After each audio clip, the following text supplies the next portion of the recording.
Olá pessoal, tudo bem com vocês? Aqui com vocês, Marcílio Guedes Drummond, advogado e professor das novas áreas do direito, como tecnologia, inovação, startups, mercado, futurismo e transformação digital. Eu sempre trago para vocês pessoas que venham agregar muito ao dia a dia de vocês, à carreira de vocês. E eu vou colocar abaixo aqui, para quem está assistindo a live ao vivo, depois essa live vira podcast, fixar o comentário. Vamos falar sobre robôs e jurimetria com Gustavo Rocha, consultor. O consultor Gustavo Rocha é o Instagram dele. Ele já está por aqui, tá? Para poder estar entrando e nós vamos bater um papo muito legal. E você que está chegando, participe, fale de onde você é, pergunte as suas dúvidas e faça os seus comentários. Olá, Gustavo, Olá, tudo jóia? tudo bem? Tudo bom, cara. Um grande Tudo prazer jóia. ter você com a gente aqui no Amo Direito. Você que é um Prazer. cara que eu admiro muito o seu trabalho, tem uma bagagem gigantesca com inovação e tecnologia, e eu diria até antes de virar uma modinha, digamos assim, né? Então é um grande prazer você estar aqui com a gente e aproveite, a palavra é sua, eu quero que você se apresente, fale quem é o Gustavo e etc. Obrigado, Marcílio. É um prazer. A recíproca é verdadeira. Também nos conhecemos pessoalmente aí numa oportunidade ímpar naquele evento em São Paulo. E acho que criou aí um elo muito forte, uma empatia muito forte, que eu acho que isso é uma coisa muito importante e a gente verificar e ter uma recíproca nesse sentido. Bom, para quem não me conhece, eu me chamo Gustavo Rocha, sou consultor em gestão, tecnologia e marketing na área jurídica. Trabalho com a tecnologia desde os anos 90, né, desde 1997. Lido bastante hoje, principalmente para escritórios de advocacia e departamentos jurídicos de empresa, com ferramentas realmente ligadas a robôs, jurimetria, a parte de tecnologia em toda a sua acepção, com indicadores, KPIs e assim por diante. Então, o meu papel, acho que hoje aqui com vocês, é desmistificar um pouquinho essas palavrinhas, né? Porque o pessoal às vezes ainda tem um pouco de dúvida, ainda cria um pouco de celeuma, digamos assim. Então, desmistificar um pouquinho, trazer um pouquinho dos conceitos mais modernos para o pessoal e a gente poder, em cima disso, Vou trabalhar desativar um algumas pouquinho ideias. Pode falar, eu vou desativar um pouquinho os comentários para poder o pessoal te ver aqui. Pode continuar. Claro, claro. Então, a ideia é desmistificar um pouquinho esses conceitos que às vezes para alguns ainda podem ser um pouquinho mais complexos, um pouco mais difíceis, e diante dessa realidade a gente poder, o pessoal ter uma compreensão mais clara. Não sei se quer que eu faça alguma introdução, já vamos direto, Marcílio?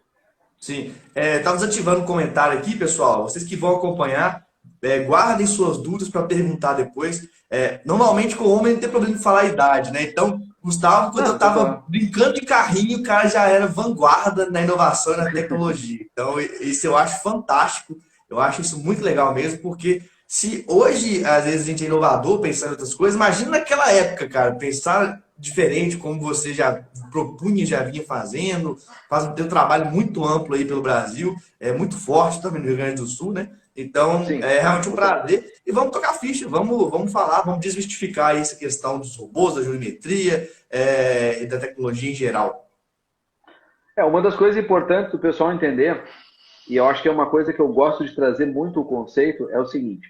A gente fala nas modernidades, robô, tecnologia, as startups buscando dados, aquela questão assim, todo mundo fala esse monte de palavras e muitas delas em estrangeirismos, né, em palavras em inglês, quando na verdade o grande propósito e o grande, digamos, norte de tudo isso está lá atrás, está na base, está na gestão em primeiro lugar. Em segundo lugar, nós passamos por um efeito que nós temos que aprender a trabalhar, e tu fala bastante disso também, Marcílio, que é a questão dos dados. Eu acredito que as pessoas têm que se dar conta que nós estamos vivendo uma era de dados. E não uma era de modismo de dados. Tipo assim, coletar dados, usar para isso, usar para aquilo, que é a estatística que a geometria se propõe. Mas, na verdade, nós estamos vivendo uma era de dados em razão de que esses dados estão transformando o pensar, estão transformando o jeito de atuar no direito, estão transformando a forma pela qual o direito se propõe. E eu acredito que isso é um dos fatores mais críticos que hoje o advogado deve se preocupar. Aquele que está nos assistindo e disser assim, Gustavo, mas eu me preocupo com os dados, processo, etc. Isso é um pedacinho assim, ó, dos dados. Na verdade, nós temos que nos preocupar com outros elementos. Nós temos que nos preocupar hoje com termos de LGPD, né, Lei Geral de Proteção de Dados, temos que nos preocupar com os dados cadastrais, nós temos que nos preocupar com os dados processuais de uma forma estratégica e não mais os dados em si. Ou seja, aquela coisa que alguns falam, eu quero saber quantos processos estão numa comarca, eu quero saber quantos tipos de ação eu tenho, esse tipo de coisa, nós já passamos essa fase. Nós temos que começar a compreender que isso, se não for transformado em informação, se isso não for transformado em algo útil para o cliente, nós proporcionarmos aquilo que a gente tanto fala, né, que é a experience do cliente, a experiência que o cliente tem com a gente, nós transformarmos a experiência do cliente em algo produtivo para ele, não para o advogado, mas para o cliente, nós não estamos cumprindo o nosso papel. Nós não estamos realmente cumprindo o papel que é buscar, está lá no artigo 133 da Constituição Federal, o melhor da justiça? Sim, é buscar a administração da justiça, mas ele tem que buscar de forma direta, objetiva, aquilo que o cliente quer. Ele é pago para isso. Ele é pago para entender e, na verdade, encontrar soluções para o cliente. E isso é uma coisa que a gente tem que desmistificar na advocacia. Os robôs vão nos ajudar? Vão. A jurimetria vai nos dar mais dados, mais base, muito mais propriedade para isso? Vai. Mas ela é meio. Tecnologia é meio. O que é fim é o que tu faz enquanto advogado. O que é fim é como tu, advogado, vai proporcionar essa revolução para o teu cliente. Inclusive, eu e o Marcílio fizemos uns dias atrás aí uma live sobre a advocacia 5.0, né? A revolução da sociedade, que o Marcílio colocou muito bem. E isso é uma questão muito relevante nos dias de hoje. O pessoal bota a tecnologia como centro. A tecnologia não é o centro. O centro é o ser humano. O centro é o pensar, o centro é a inteligência, o centro é a estratégia. E o advogado que não pensa de forma estratégica, este sim está ficando à margem da advocacia. Este está ficando cada vez mais à margem, eu diria até mesmo da sociedade em si, por assim dizer. Sim, não, eu acho perfeito, né? Gustavo, até cortar um pouquinho, uma questão que eu até vou pegar na academia para as pessoas verem que tem base isso. Gosto muito do que Miguel Reale fala, que direito é fato, valor e norma. E eu tenho que falar isso porque, até viajando, dando aula e conhecendo muitas pessoas da área do direito, o foco na norma é muito grande. As pessoas acham que direito é só norma, é só leis, decretos, jurisprudências, mas não, a riqueza do direito está nos fatos, está no valor, né? Então, o que é os fatos? Nós estamos envoltos a WhatsApp, a Instagram, a terabytes de dados sendo consumidos todo momento. Nós estamos no meio de uma situação que a gente é muito mais valorizado hoje, de acordo com o nosso fluxo de informações, e menos do que por nossos títulos. E muitas pessoas do direito, por não olharem para a sociedade, continuam replicando modelos de vida, de advocacia, de negócios, que não existem mais. Então, é até uma crítica, talvez, para a gente repensar o sistema, mas eu conheço doutores, pós-doutores no direito, etc., com vastíssimo conhecimento, ninguém conhece. Ninguém sabe, ninguém valoriza e não ganha dinheiro por causa disso. Olha como é que a sociedade mudou. Tem tudo a ver com o que você está falando. Com a cultura, né? Cultura. A sociedade mudou de uma maneira rápida, se tu pensar em termos de sociedade mesmo. A pandemia acelerou mais ainda o processo. E o grande problema que eu ainda vejo nisso tudo é o seguinte, é as pessoas não estarem enxergando esta mudança. Elas estão enxergando e colocando a culpa, entre aspas, na tecnologia. A culpa é porque a tecnologia agora está muito avançada, é os robôs que vão tirar o trabalho da sociedade, é a sociedade que está fazendo um trabalho revolucionário junto à jurimetria e bancos de dados. Na verdade, não é isso. É que a forma pela qual a tecnologia está transformando e auxiliando o processo de transformação nos leva a mais velocidade, nos leva a uma cultura colaborativa, que é algo que o advogado não está acostumado. O advogado sempre trabalhou de uma forma muito individualizada, muito personalizada. O advogado vê o colega dele como concorrente. O advogado não consegue construir, muitas vezes, com o colega, algo colaborativo. E aí, com isso, ele perde espaço. Como tu bem colocaste, quer dizer, se eu tenho hoje advogados top de linha, com muito conhecimento, com pós-doutorado, que ficam escondidos nas suas castas, né? Escondidos nos seus grupos e no seu networking mais restrito, que ele sempre fez questão de ser restrito. Por quê? Porque ele não queria se incomodar. Eu quero a minha mesa de mármore, quero que tu me pague uma hora de R$4.000, mas eu não quero me incomodar. Então eu quero deixar marketing para o advogado que está começando, eu não tenho que fazer porque eu sou pós-doutor em Direito, a academia me conhece, os alunos me conhecem, mas o mercado já não te conhece mais. Essa é a grande verdade. E aí a culpa não é do robô, porque não foi o robô que te tirou o trabalho, foi tu que te enclausurou enquanto sociedade. Porque o advogado, na verdade, deveria ser um ser social por excelência. Deveria buscar os parâmetros sociais por excelência. Então, quando nós falamos hoje de jurimetria, por exemplo, para começar um assunto aí nesse sentido, nós temos que falar dos dois tipos que existem de jurimetria, e o pessoal às vezes esquece. Nós temos a jurimetria analítica e a jurimetria preditiva. Os dois tipos principais, eu diria, até porque existem dentro da jurimetria na economia, jurimetria em outros canais, existem outros formatos de se buscar bancos de dados e estatística. Mas no direito, esses dois formatos são os principais. A analítica, a gente analisa dados de uma forma cruzada, então eu vou buscar dados de diversas formas e vou cruzar estes dados buscando uma informação mais específica. A exemplo, eu quero saber na comarca tal, se a empresa tal tem qual tipo de processo e se ela ganha ou se ela perde este tipo de processo. Ou seja, o que realmente ela está tendo de resultado. Porque isso é o papel da jurimetria, é entregar o resultado.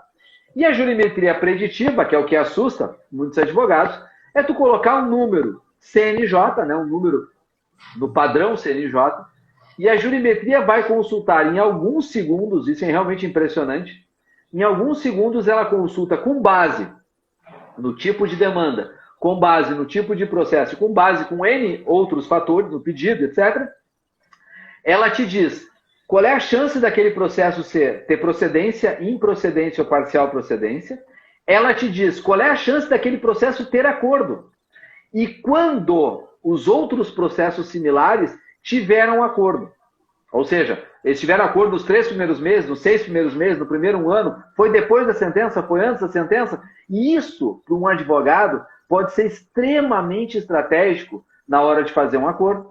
Pode ser extremamente estratégico na hora de dizer para o seu cliente, olha, vamos fazer um acordo agora que a chance é maior, ou não. Vamos esperar que a gente tenha uma chance de sentença, de repente, mais vitoriosa para o nosso lado. É extremamente estratégico. Só que isto me faz pensar de uma outra forma. Me faz pensar o seguinte, a jurimetria me disse a possibilidade de acordo, a jurimetria me disse a possibilidade de procedência ou de improcedência da demanda. Agora, a jurimetria não me diz, e isso é muito importante, sobre teses novas. A jurimetria não me diz o criar do advogado. E aí eu sempre digo, eu digo isso há muitos anos, como tu disse, às vezes a gente é meio dinossauro nessas coisas. Eu participei, na verdade, aqui no Rio Grande do Sul, quando nós montamos o peticionamento eletrônico, quando saiu a medida provisória 2200, eu já fazia parte, em 2002, da Comissão de Tecnologia da OAB. Naquela época, eu sentava com os tribunais, já naquela época, para conversar sobre peticionamento eletrônico. E eu já tinha essa dúvida naquela época. E eu dizia o seguinte, tá, e se um advogado criar uma tese nova, tu está dizendo que o rol de classificação é esse aqui. Como é que fica? Naquela época, graças ao pensar nosso, nós conseguimos criar aqui no TRF4, da 4ª Região, nós criamos o juízo de admissibilidade da petição inicial. Aí tu me diz, nossa, Gustavo, isso vai contra as prerrogativas, afinal de contas, o juiz está fazendo uma pré-admissão. A pré-admissão não era isso. Era que nós não queríamos, era que um estagiário dissesse e classificasse as petições. Nós conseguimos botar um juiz, em 2004, mais ou menos, isso aconteceu, 2005, nós botamos um juiz para dizer o seguinte, isto aqui é processo revisão, ou isso aqui é uma tese nova, vai para o outros porque eu não sei o que é. Isso foi um marco gigante naquela época, que hoje, quem é que está fazendo? São os algoritmos de inteligência artificial. É isso que os advogados têm que se dar conta. Ele tem que aprender sobre algoritmo, não é porque a advocacia está mudando e vai ser substituída por algoritmos. É porque se ele souber como o algoritmo funciona, ele pode entender o como ele vai peticionar. Ele pode usar uma técnica de visual law a favor dele. Não porque ela é bonita, não porque ela é estética, mas porque ela traz resultado, porque ela é efetiva, porque ela tira o juridiquês, porque ela realmente faz com que o juiz leia ou tenha uma chance do juiz ou do assistente que vai dar o julgado ver aquilo de uma forma diferenciada. Então eu não vejo, quando o pessoal fala de visual law, fala de outras técnicas, eu não vejo como moda, eu vejo, na verdade, como uma transformação. Desde que os princípios basilares, o porquê da coisa, seja respeitado. E é aí que eu acho que às vezes falta. E daí sim, eu acho que é um problema. Que é aqueles que só falam, né? Só botam no verbo. Ah, eu estou aqui para falar de visual law. Tá, mas tu vai falar sobre visual law como? Tu quer falar de robôs, mas tu não entende de algoritmos e tu não entende como é que um robô trabalha com dados? Tu não vai falar de robô. Tu vai estar falando da modinha do robô. E isso não serve para nada na advocacia. Agora, quando eu entendo que dados são a grande questão basilar da conversa, por exemplo, eu entendo que hoje, na advocacia, inteligência artificial é principiológico, é iniciante. A inteligência artificial no direito ela tem muito para crescer. Tanto é que pessoas sérias, porque eu lido com fornecedores de tecnologia desde os anos 90, na área jurídica, e eu digo para vocês, tem pessoas muito sérias discutindo isso, e tem pessoas que estão aventurando. Pessoas sérias discutem contigo o seguinte, eu digo que eu tenho uma inteligência artificial porque ela tem preceitos de inteligência artificial, mas eu não digo que eu tenho inteligência artificial pura no direito, que aliás eu tenho discutido isso em vários grupos. O pessoal muitas vezes pergunta, tá aí, a inteligência artificial já é realidade. Ela é uma realidade como princípio, mas ela não é uma realidade como fim. Nós vamos evoluir e muito nos próximos anos e ouso dizer que vai chegar um dia que sim, a inteligência artificial vai substituir muita coisa na advocacia. Entretanto, hoje, ela ainda é informativa e hoje ela ainda depende muito, muito, muito mesmo do teu banco de dados. E é por isso que ela ainda é fraca, talvez, ou iniciante. Sim. Uma questão interessante aí que eu lembrei foi da lei de Amara, né? Amara Law, uma lei do futurismo, do desenvolvimento da tecnologia, que fala justamente que nós superestimamos uma tecnologia a curto prazo. Então, assim, inteligência artificial surgiu. Aí todo mundo, nossa, vai acabar com a gente, vai mudar tudo, e ela não funciona assim. E aí muita gente vai e desacredita dela, fala, não vai servir para nada, vou continuar minha vida, minha mentalidade como sempre. Ela vai silenciosamente se desenvolvendo, porque as pessoas estão dia a dia buscando melhorar, tal. Chega daqui a 5, 10 anos, não sei, ou até mais, ela está extremamente desenvolvida e as pessoas não acompanharam esse desenvolvimento porque desacreditaram nela, e aí sim o impacto ou o fosso de diferença é muito grande, né? Então é importante falar esse tipo de lei de inovação para as pessoas entenderem também que tudo bem, talvez agora a inteligência artificial não seja aquele grande robô com singularidade, com consciência de si próprio, etc, etc, etc. Mas ela já começa a mostrar, como a gente pode dizer, são sinais dos tempos, né? Sinais de novos tempos. E junto a isso, o que eu enxergo muito, Gustavo, é um grande problema da formação básica do jurista, né? Porque a maioria das faculdades de direito sequer falam de tecnologia, não estou falando de inteligência artificial, mas de base, de algoritmo, de pensamento computacional, que não precisa saber programação, é a forma de pensar do computador. As pessoas não saem, elas não sabem, elas saem formadas quase que da mesma forma. Eu brinco muito, claro que não é igual, mas eu falo que saem formadas parecidas como na época de Rui Barbosa, agora que nós estamos na época de Alexa, de Siri, etc. Então, isso que é o problema gigantesco dessa história. O hiato que cria, né, o abismo que cria, e um outro fator que eu acho preponderante, que eu acho que a internet ajuda muito nesse aspecto, é que a internet não esquece, né? Tá aí o direito de esquecimento para provar isso. Que a gente tem que entrar com demandas para esquecer, para ser esquecido. Mas a internet não esquece. Historicamente, a inteligência artificial, o Watson e antes disso, nós tivemos, na verdade, o ROS em 2012.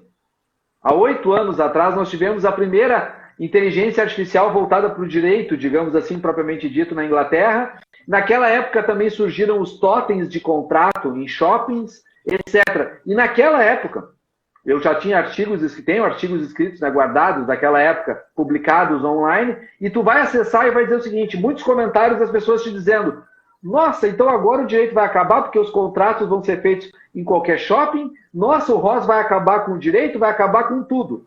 8 anos depois, e a culpa não é que o ROS não evoluiu, ele evoluiu muito, não é culpa que a inteligência artificial não evoluiu, ela evoluiu muito, mas na verdade ela não substitui o pensar humano, ela não substitui a estratégia, ela não substitui os fatores principais que são preponderantes, que é o que eu venho falando há muito tempo, inclusive nas próprias normas. O pessoal às vezes está preocupado com normas novas. Ah, saiu a reforma trabalhista, saiu a reforma previdenciária, todo mundo apavorado com as modificações, é isso, aquilo, aquele outro.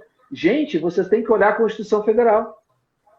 Vocês têm que olhar as normas lá de cima, porque as normas basilares e os princípios gerais de direito, que é o que os ministros do STF principalmente utilizam para julgar e para criar, às vezes, até umas coisas meio doidas que eles criam, não estão nas normas principais, nem constitucionais, nem infraconstitucionais. Estão nos princípios do direito. E por estarem nos princípios, e a grande maioria dos advogados estarem preocupados somente com norma, norma, norma, eles não enxergam isso. E é por isso que os robôs também não conseguem. Porque robô não entende de princípio. O robô entende de o quê? De norma. Ele entende o if e o then. Ele entende o parâmetro e a consequência. Ele não faz um trabalho de base nesse sentido. Aí vem, eu acho que entrando mais provavelmente dito no que o pessoal talvez se interesse dentro da questão de jurimetria e robôs. Hoje nós temos jurimetria dentro dos dois princípios, tanto analítica quanto preditiva. Nós temos jurimetria já em softwares próprios. Tu pode contratar hoje um software para fazer esse tipo de trabalho para ti e tu poder buscar as tuas estratégias em relação, inclusive, a clientes. Ou seja, eu posso pesquisar por nome de pessoa. Aí vem uma dúvida bem comum, tá? Que eu acho que é importante já deixar claro. Mas, Gustavo, veja bem, pelo que tu está me dizendo, se eu atuo na esfera trabalhista e eu quero, se ele procura por nome, eu posso, então, burlar o sistema da Justiça do Trabalho e buscar por nome de reclamante. Isso é uma dúvida muito comum. Não, não pode. Os softwares, na verdade, do mercado hoje, pelo menos os que eu conheço, assim, que são mais antigos, sérios, que fazem um trabalho já de o Brasil todo, todos eles seguem as normas do TST. Não busca por nome de reclamante. Gustavo, não... Depois até... Desculpe te cortar, depois você pode dar exemplos de nomes de Sim, vamos falar. software, etc. Fique à vontade. Tá. Hoje nós temos, por exemplo, alguns que eu até já demonstrei, aí tenho gravado vídeo falando sobre isso. O software da Courrier, por exemplo, Courrier Analytics, que é um software, um concorrente forte de mercado. Assim como tem a Docato, que é uma empresa nova que está fazendo um trabalho similar. Assim como nós temos a Digesto, que faz um trabalho bem interessante de jurimetria também no mercado. Né? Entre outros fornecedores, às vezes menores, que também fazem trabalhos sérios nesse sentido, que são softwares, de certa forma, entre aspas, independentes. Ou seja, são softwares que tu vai comprar a licença, tu vai acessar um software e vai fazer esse trabalho. Esse tipo de software já faz essa busca de uma forma correta, com os parâmetros de não buscar softwares que sejam segredo de justiça. Ele faz as buscas do que ele pode buscar efetivamente. Só que de uma forma muito rápida. Em questão de minutos, eu busco no Brasil inteiro, em diversos tribunais, os processos. Hoje, sim, inclusive foi hoje de manhã, um fornecedor de software, aí é o Judice Office, esse fornecedor. Hoje de manhã ele me mandou um vídeo de um trabalho que ele está desenvolvendo para um cliente meu. Ele fez uma análise de ontem para hoje de 100 mil processos. Pensa quanto tempo um ser humano faria para levantar isso. Ele buscou 100 mil processos de um dia para o outro e já me entregou uma lista onde ele conseguiu fazer um filtro para mim, que eu pedi, né, para o meu cliente. Ele chegou num filtro de 30 e poucos mil processos. Tu imagina um ser humano analisar 100 mil para chegar nos 30 mil que eu queria. Quanto tempo ele ia levar? E vai me entregar isso num formato que eu vou apertar um botão, em algumas horas eu importo tudo isso no meu software jurídico. Ou seja, em bom português, é um robô que tratou dados. Não é buscar dados, pura e simplesmente, é tratar dados. E aí eu entro num quesito muito interessante, vamos dar nome aos bois para quem está nos ouvindo, muito interessante, que vários softwares do mercado, vários, já estão prontos para robô. Eu diria duas características básicas para quem está nos ouvindo e está buscando software jurídico, que é uma questão que todo mundo me pergunta, até porque eu lido com software há muitos anos. Gustavo, qual é o software ideal? A resposta é, não existe. O que existe é aquele que melhor se adapta à tua realidade. Isso sim, adaptabilidade. Né? Isso eu acho que é muito premente. Mas eu partiria de alguns princípios. Entre eles, o software tem que ser web. Eu diria que hoje software servidor está fora, não é que está fora de moda, ele está fora de propósito. Algumas exceções raras, mas está fora de propósito. Por exemplo, um software servidor que tem um bom predicado e ainda atende o seu público-alvo com robôs e jurimetria, inclusive, e inteligência artificial, pelo menos principiológica, é o CPJ.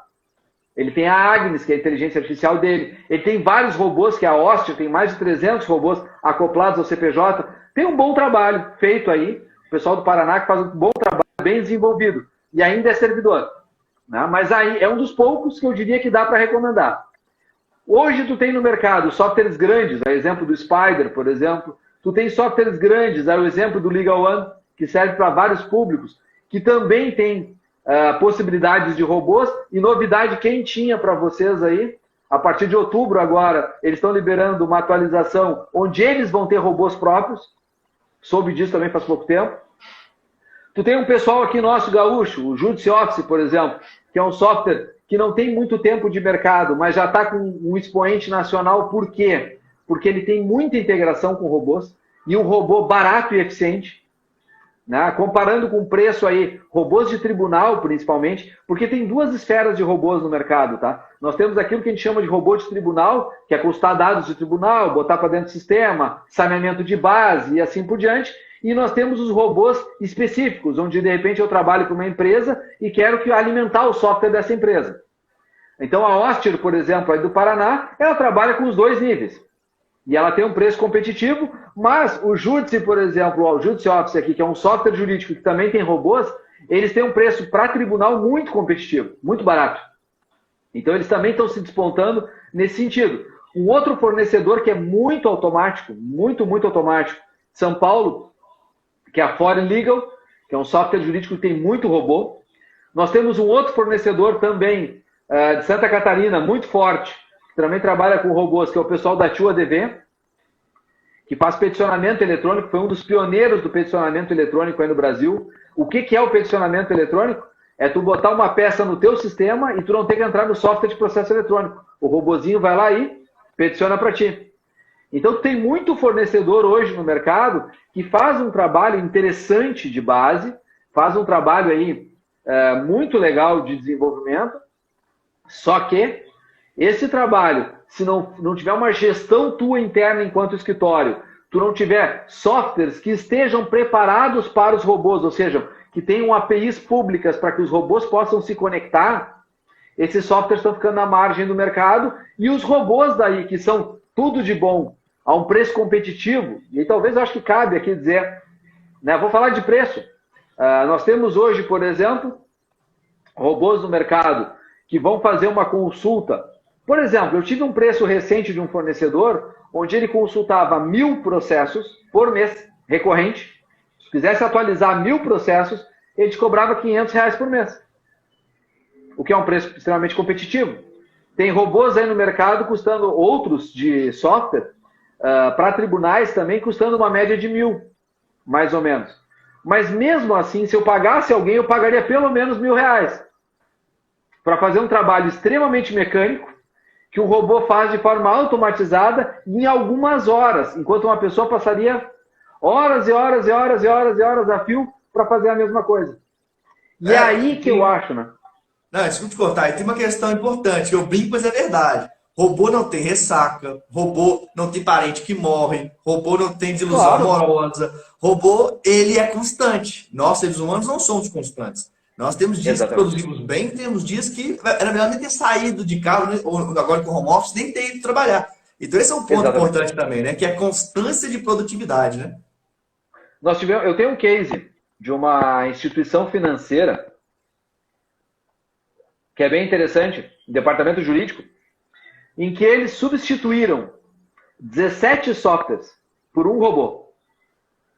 A preocupação deles antes era se um dos softwares ia dar problema, não ia emitir, não sei o que, toda aquela parafernália. Hoje eles têm uma preocupação, é se o robô para. Só que o robô trabalha 7 dias por semana, 24 horas por dia. Tu vive agora observando os relatórios de produtividade do robô e o trabalho de subsídios da empresa, que levava quase 10 dias para ficar pronto, com 4 pessoas, é feito hoje em algumas horas e liberou 3 pessoas para fazer um trabalho pensante. E uma ficou na estratégia do robô. Quer dizer, nós estamos botando o ser humano onde ele tem que estar, que é pensando. Eu tenho hoje clientes meus há 2 anos atrás, então notem que não é uma coisa nova, cliente de 2 anos atrás, 2017, 2018, que substituiu sim, aí substituiu pessoas. Começou a consultoria lá com 17 pessoas na equipe, terminou a consultoria com 11. Por quê? Porque a máquina substituiu o trabalho que não era pensante, era repetitivo. E outra, ao pensar na máquina, ao pensar nos fluxos, o que acontece na prática?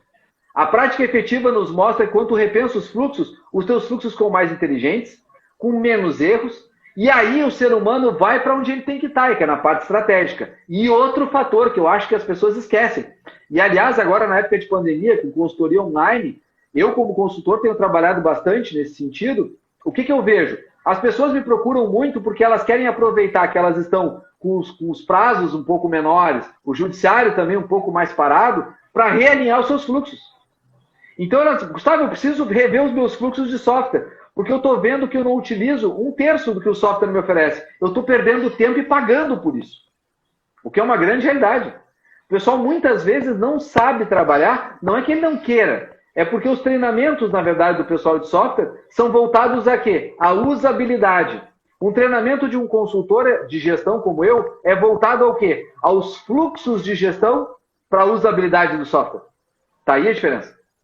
Se todo mundo, né, fizer um trabalho de base no seu escritório, de gerir melhor a informação do seu escritório, trabalhar com gestão da informação primeiro e depois a usabilidade, vocês vão ver que a produtividade de vocês vai aumentar e muito.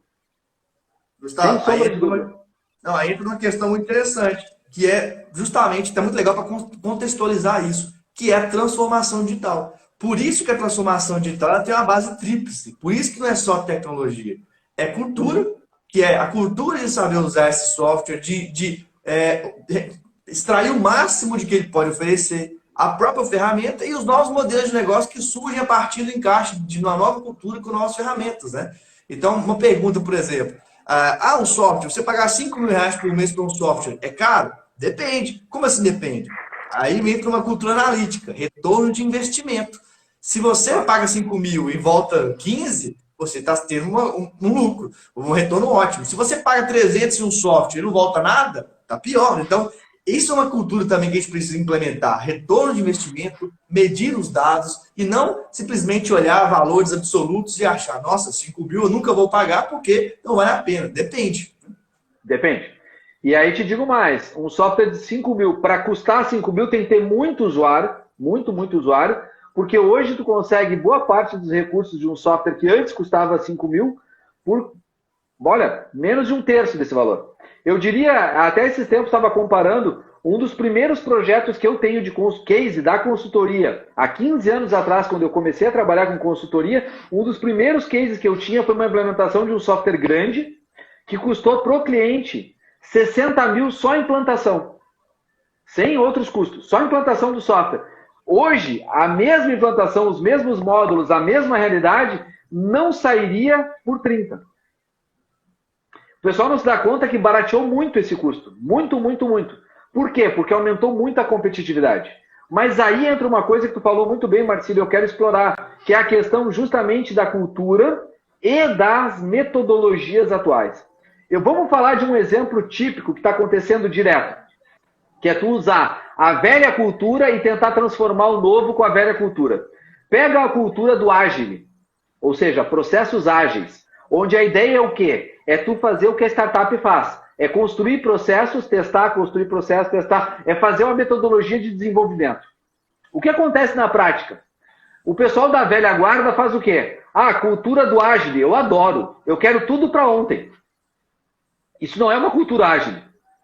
Isso, na verdade, querer tudo para ontem, tu está querendo forçar a tua equipe a um resultado prático sem dar base para ela trabalhar. É a mesma coisa que eu vejo no escritório fazer, por exemplo, home office e não dar estrutura para home office.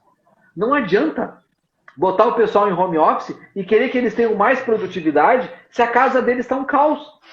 Se ele não tinha internet porque ele não precisava e agora ele precisa para uma reunião online o tempo todo. Ele precisa atender cliente às vezes e ele não tem um ambiente. E não é culpa dele não ter esse ambiente. Porque, na verdade, quem provê a estrutura é o patrão, é o fornecedor. Era ele que tem que dar a estrutura de emprego. Então nós temos que entender que os papéis na pandemia modificaram algumas, mas nós temos que entender também que esta transformação, o teu empregado, se ele continuar trabalhando em home office, do jeito que ele está trabalhando hoje, atribulado, do jeito que ele está trabalhando hoje, às vezes até às 11 da noite para poder cumprir os prazos, ele não vai aguentar. E aí tu vai dizer, mas a estafa é normal. A estafa não é normal. Porque a estafa de quem é o patrão de si mesmo, como eu, por exemplo, ela é uma estafa de estratégia, ela é uma estafa de desenvolver novos negócios. Agora, quando eu boto um funcionário a trabalhar em algo repetitivo, fazer prazo, por exemplo, e ele está estafante, eu, na verdade, vou ter uma baixa de produtividade daqui a algum tempo e, principalmente, eu não posso culpar ele na ponta, se eu não der para ele o caminhar. Nós temos que entender, a tecnologia por si só, somente por tecnologia, não resolve. A mudança de cultura do formato anterior para o formato atual e para o formato que nós queremos. Vou dar um exemplo que está acontecendo hoje num projeto meu de um cliente, que é bem interessante, eu acho que como case para vocês. Este cliente chegou para mim e me disse o seguinte desafio. Gustavo, essa história da pandemia, eu estou repensando a minha forma de atender os meus clientes. Ele trabalha para cliente pessoa física. Eu quero ter atendimento totalmente virtual e eu quero que o meu cliente, que já é cliente, venha para esse ambiente e eu quero que os novos clientes entrem nesse ambiente. Aí vem alguns e dizem, não, isso é barbada. Nós vamos atender pelo WhatsApp, nós vamos atender pelo Instagram, nós vamos atender pelas ferramentas digitais. Não é só isso. Isso é uma parte da problemática. Porque eu posso instalar ferramentas como o Zoom, por exemplo, ou salas virtuais, criar salas simultâneas. Eu posso forjar atendimentos, inclusive de uma forma mais inteligente? Posso. Só que isso sozinho não resolve. Porque isso não muda o mindset de cultura de quem atende. Eu não vou conseguir, se eu não treinar minha equipe, que o ambiente digital é completamente distinto do ambiente público. Eu não vou conseguir, se eu não treinar minha equipe, a entender que botar um fone é extremamente estratégico. Eu não vou conseguir, se eu não mudar o mindset da minha equipe, a que ele utilize a ferramenta computador de uma forma mais inteligente. Então, se eu não mudar o mindset, se eu não investir em treinamento, se eu não fizer a cultura e, principalmente, a gestão de fluxo, o que vai acontecer? Eu vou implementar uma possível cultura ágil ou uma possível cultura tecnológica, vai ser um caos e eu vou botar a culpa em quem? Na tecnologia. A culpa não era a tecnologia. A tecnologia está aí para nos servir. E ela só serve a quem pensa. Ela só serve a quem mudou os fluxos. Ela só serve a quem mudou os parâmetros. Eu estou com esse cliente, para vocês terem uma ideia, há 30 dias mais ou menos conversando sobre isso. E nós vamos pelo menos mais uns 30 até botar em prática. Mas esses 60 dias foi perda de tempo? Não. Porque quando ele botar em prática, ele tem tudo desenhado. Esta é a diferença. E se nós não criarmos isso, ele ia botar tudo de uma forma atribulada. E outra, eu tenho que medir, que foi o que o Marcílio colocou agora. Como é que eu meço se eu não tenho uma cultura de indicadores? Como é que eu meço se eu não sei como foi aquele atendimento? Se eu ponho lá escrito à mão, atendimento. O software tem que ter um formato para isso. E antes de automatizar, significa... Gustavo, mas não dá para fazer integrações de tudo isso? Dá. Existem softwares. Isso não é novo, tá? Eu tenho uma universidade gaúcha aqui que integrou um software jurídico ao seu departamento jurídico na parte de cobrança. Isso há quase 10 anos atrás, que quando o cara ligava para a universidade, se o telefone que ele ligou era o cadastrado, o departamento jurídico já recebia com a tela da pessoa aberta. Isso não é novo. Isso é antigo pra caramba. Isso já existe há muito tempo. Só que isso tem um custo. Não é colocar e tu vai ter meia dúzia de reais para fazer isso. Isso é uma integração que tu fez para isso acontecer. Agora, quanto tempo tu economiza na frente do cliente, na ligação, se aquilo já apareceu na tua tela? Quanto tempo tu economizaria, por exemplo, hoje, se eu ao conversar com o cliente num chat, por exemplo, ou num lugar virtual, o meu software já soubesse disso e estivesse indexando isso? E isso realmente se paga. E isso realmente faz diferença. É um investimento que tu vai fazer de alguns reais ali para que isso aconteça, mas isso lá na ponta evita retrabalho, porque daí eu não preciso do colaborador anotando tudo. Ou eu preciso do colaborador daqui a pouco tendo que apertar o botão para gravar, se for o caso. Só que tudo isso tem que ser pensado sobre o viés tecnológico, investimento, resultado e também, cada vez mais, os advogados têm que se dar conta disso, que eles têm que pensar todo esse emaranhado de dados sobre a Lei Geral de Proteção de Dados. Porque eles não estão imunes, eles não são o Estado. Então, eles também têm que entender que eles têm que fazer deles, né, os contratos eles têm que refazer. Eu tenho clientes meus que a gente está sentando e refazendo todos os contratos de honorários, procuração, documentos, termos de aceite. Nós estamos reformulando toda essa parafernália. Por quê? Porque se tu não fizer um trabalho de base, tu é uma empresa e tu lida com dados. Tu tem que estar acordado para isso também. Notem que é um emaranhado de informações, né? Não é uma informação só. Na verdade, o que eu acho muito legal de observar na tecnologia é o efeito que isso causa na estratégia. Porque esse emaranhado de dados e esse cruzamento de dados é que dá uma estratégia inteligente. Assim como acontece com a ciência de dados, entende? Então, assim, a tecnologia, ela molda a própria sociedade, a própria estrutura organizacional. E você falou tanta coisa interessante aí, Gustavo. Agora, uma coisa que a gente vê é que a maioria dos advogados, isso não é novidade, não tem base nenhuma de gestão, base nenhuma de fluxo de informações. Então, a pessoa não está nem conseguindo ter um fluxo de caixa previsível para saber quanto ela vai receber daqui a 2, 3 meses. Imagina ela pensando em implementar isso no escritório. O problema nosso no meio jurídico é muito mais embaixo, na verdade, né? É bem na base. Então, esse é um problema que eu vejo, por quê? Porque os grandes escritórios, os mais bem estruturados, eles vão ficar cada vez mais bem estruturados. E os advogados que não estão atentos a isso vão ficar cada vez mais embaixo. Isso vai criando uma diferença gigantesca em torno disso, né?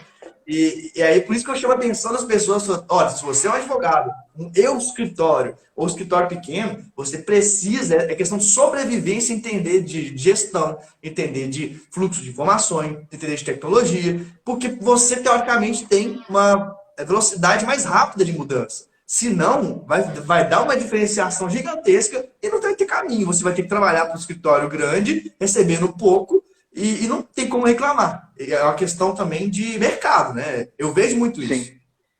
É uma questão que isso, para vocês verem que isso também, de novo, não é novo. Nós temos aí as pesquisas de departamentos jurídicos na contratação de escritórios de advocacia. Já mostravam, há mais de 5 anos, estamos falando de 2014, 2013, já mostravam que o diferencial competitivo para contratar, as empresas contratarem, não eram honorários. Era o quê? Era atendimento às próprias empresas. Era fluxo de trabalho e era disponibilidade do advogado em atender. E foi nesta época, 2013, 2014, que as bancas jurídicas grandes começaram a se dar conta que elas estavam perdendo terreno para quem? Para os médios e para os pequenos, porque o pequeno atendia de uma forma mais personalizada e o grande estava perdendo terreno. Nesta época, as grandes bancas montaram as estruturas que a gente chama exatamente como agências de publicidade, né? Elas criaram núcleos de atendimento, setorizaram, na verdade, o atendimento. Em razão disso, naquela época, elas começaram a perceber que esse atendimento personalizado, ter fluxo, as pessoas terem rotatividade de pessoas e as pessoas manterem fluxos de entrega de informações era extremamente nevrálgico para manter os clientes. Percebamos, portanto, que isso já era importante naquela época. Hoje, com pandemia e tudo mais, é tão importante quanto, ou mais importante ainda, porque as pesquisas mostram nos últimos anos que as empresas cada vez mais valorizam o atendimento personalizado e um advogado que conheça a empresa. Não é ir lá visitar o chão de fábrica e fazer uma visitinha. É conhecer o negócio da empresa. É conhecer como é que ela ganha dinheiro. É conhecer como é que a estratégia funciona. É conhecer como tudo está operacionalizado. Se o dólar cresceu, se isso é bom ou se é ruim. Quer dizer, é saber como funciona. E isso, na verdade, para o advogado, se nós entendemos que isso é importante, o pequeno tinha um diferencial gigante agora para oferecer. Só que se ele não tem estrutura, ele não pensa em tecnologia, ele não pensa em negócios, ele não consegue nem chegar perto disso. Falta para ele a base. Falta para ele exatamente, muito mais do que cultura, a tecnologia não está sendo útil porque ele não consegue ter base para aproveitar a tecnologia. E o que é pior, Marcílio, no meu ponto de vista, às vezes isso já está no orçamento dele. Eu fechei um cliente faz pouco tempo que trabalha com um software médio de mercado, ou seja, ele já paga isso. Já tem no orçamento dele um software médio de mercado, que tem uma série de recursos de relatório, uma série de recursos de muita coisa. Eu comecei a analisar o software dele. Aí eu percebi, tu não utiliza nada que é bom do software. Tu está utilizando meramente para agenda e banco de dados. está perdendo dinheiro. Tu está botando um dinheiro bom, que tu já paga, num software que tu poderia extrair um monte de coisas e tu não faz. E tu imagina, porque como eu lido com software há muitos anos, é muito comum o pessoal às vezes me procurar, e é até uma coisa que eu faço, as pessoas me procurarem, eu faço essa análise, às vezes até como uma forma gratuita, até para dar uma força, muitas vezes. Olha, Gustavo, dá uma olhadinha como é que tá, me dá um usuário e senha, deixa eu ver. Aí eu faço uma análise preliminar para a pessoa entender qual é o potencial do sistema.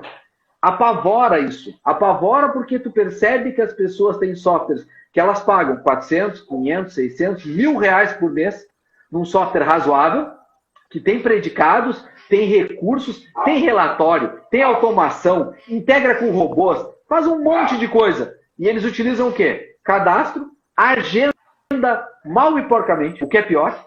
Não utilizam nem para si mesmo em termos de agenda, para quase nada, e não utilizam integrações com Google, com Outlook, fora. Sem falar no peticionamento, que tem muito software hoje que já faz as petições. E os caras não utilizam o básico. Seria o elementar. Para te ver o quanto isso é relevante para o negócio. É um grande problema. E até uma questão que me chamou atenção aqui, vou dar até um insight para as pessoas.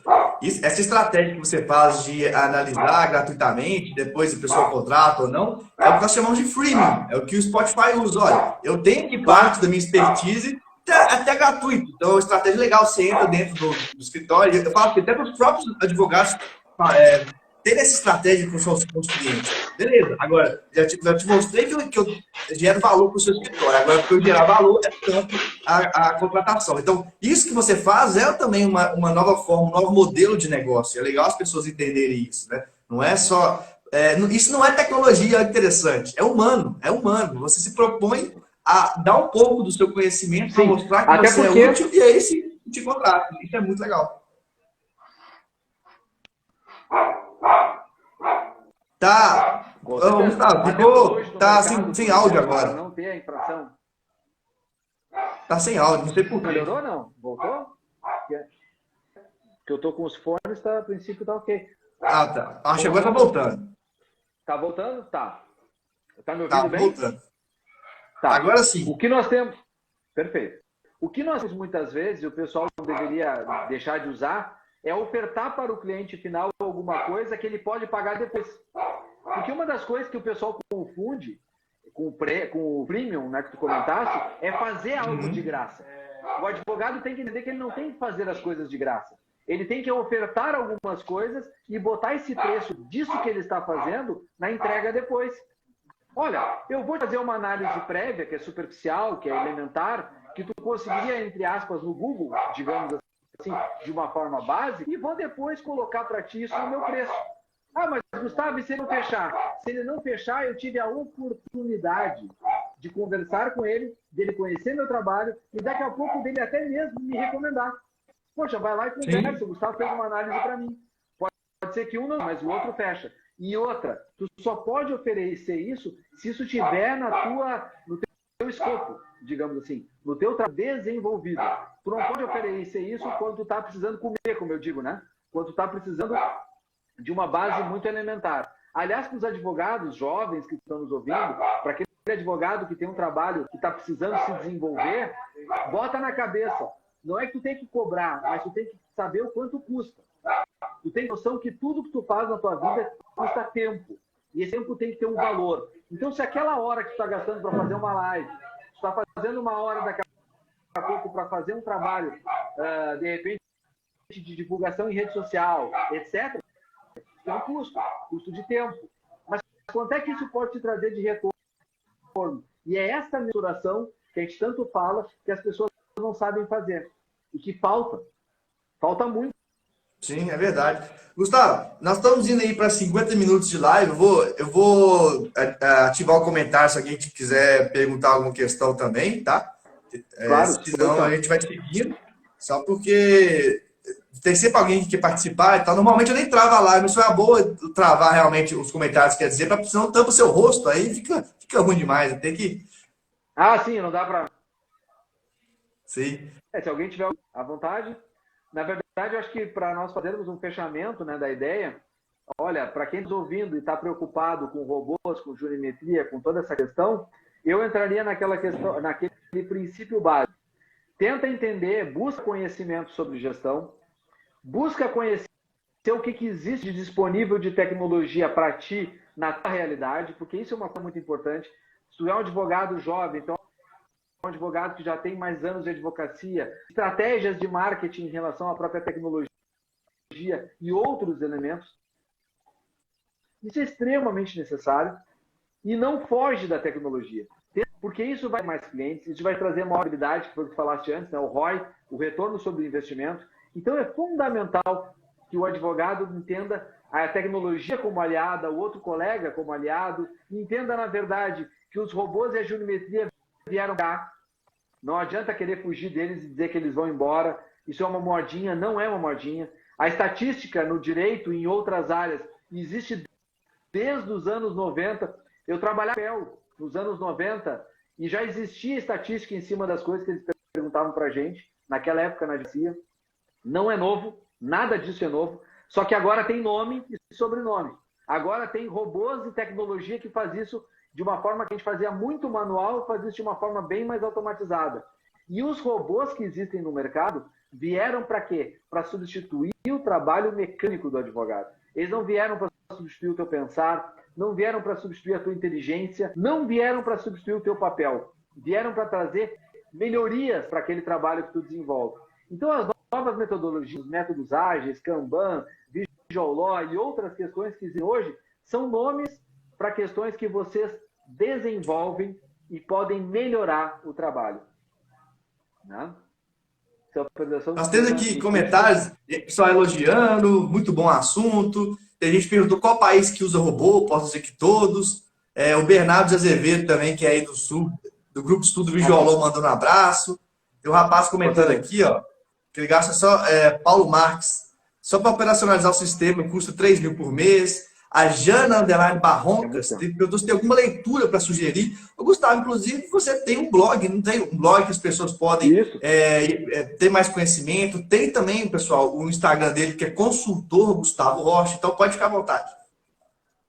O Consultor Gustavo Rocha no Instagram eu publico muita coisa. No site, né, que é o mais antigo, que é o blog, eu tenho mais de 2.500 artigos publicados, então tem muito material. Tem no YouTube também, tem vários materiais.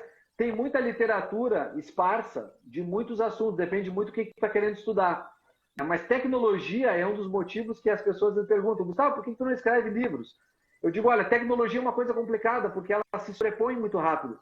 Até eu publicar a tecnologia já passou. Então eu prefiro muito mais o eletrônico, que acaba dando mais vazão para essa questão, né? Acaba dando imediatidade para essa questão. Mas eu me coloco também à disposição de quem está nos ouvindo aqui, quiser depois entrar em contato, a perguntar sobre questões específicas de software. Eu tenho várias reviews de análise no meu portal também. Acredito que pode ser útil para quem está procurando informações sobre isso. E, às vezes, uma troca de informações com um caso mais personalizado pode ajudar, né, a quem está nos assistindo aí a trazer insights, pelo menos, e possibilidades de negócio ali na frente. Não, maravilhoso. Eu achei também muito boa essa live, aprendi muito também. Vários elogios aqui embaixo, Gustavo. Ó, pessoal, depois que a gente marca uma nova live, volte com você aqui para compartilhar um pouco mais de conteúdo. De repente, podemos fazer uma depois no YouTube, com algumas mostras práticas de alguns softwares. Acho que muita gente vai gostar também. Com certeza. Então, o que eu tenho mais é realmente muito agradecer a você por essa super chuva de experiência em software de informação maravilhosa. Fala com o pessoal também, quem quiser me seguir no meu Instagram é advogado de startups. E aí, pessoal, eu tenho um e-book lá falando das 19 novas profissões jurídicas. Só me pedir que eu mando para você, é gratuito. Enfim, eu quero te agradecer muito, agradecer todo mundo que esteve aqui com a gente e te passar a palavra para dar os seus recados finais também. Muito obrigado, foi um prazer, Marcílio, tanto estar contigo quanto aqui com o canal do Amo Direito. Realmente me coloco à disposição para outras oportunidades, acho que é sempre válido a gente fazer uma troca de experiência. A todos aqueles que estão nos ouvindo, me coloco à disposição para conversar também de forma depois individualizada. É um prazer trocar experiências com vocês. E, além de agradecer, colocar os canais aí à disposição, né? O site eu acho que é o mais fácil, gustavorocha.com, não tem erro. Entra lá tem todos os canais de contato, WhatsApp, tá tudo lá. E, gente, não tenham medo da tecnologia. Esse é o principal recado que eu acho que eu queria dar para vocês. utilizem a tecnologia, façam ela servir vocês, que vocês vão ver que vocês vão ter um material gigante para trabalhar realmente no que importa, que é o pensar. Muito obrigado, Marcílio. Até a próxima oportunidade. Valeu, obrigado demais também. Valeu, gente. Até mais. Até mais, um grande abraço, até mais.